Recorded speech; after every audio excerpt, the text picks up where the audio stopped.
Modifier des gènes dans les cellules vivantes n'est pas chose facile.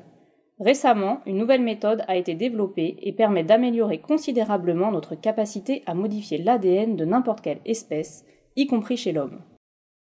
La méthode CRISPR repose sur un système naturel utilisé par les bactéries pour se protéger des infections virales. Lorsqu'une bactérie détecte la présence d'ADN viral, elle produit un premier ARN qui correspond à celui du virus envahisseur.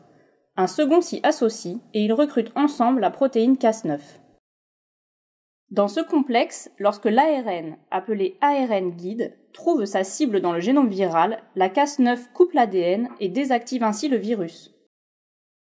Au cours des dernières années, les chercheurs qui ont étudié ce système se sont rendus compte qu'ils pouvaient couper n'importe quelle séquence d'ADN à un endroit précis. Une fois dans le noyau d'une cellule eucaryote, le complexe CRISPR-Cas9 va rechercher sa séquence cible sur l'ADN. Lorsque la correspondance est bonne, la Cas9 peut couper l'ADN tel un ciseau moléculaire. Premier cas.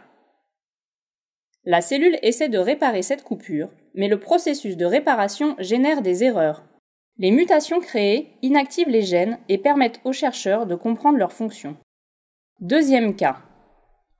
Parfois, les chercheurs doivent être plus précis. Par exemple, en remplaçant un gène mutant par une copie saine. Cela est possible en ajoutant, en plus du complexe Cas9 ARN guide, un autre morceau d'ADN portant la séquence d'intérêt. Une fois que le système CRISPR a effectué une coupure, l'ADN modèle remplace la séquence originale par la séquence souhaitée. Cette méthode a déjà de nombreuses applications en recherche fondamentale, pour le développement de médicaments et peut-être même à plus long terme pour traiter des patients atteints de maladies génétiques. La méthode CRISPR fera probablement partie de notre avenir et soulève déjà des questions éthiques.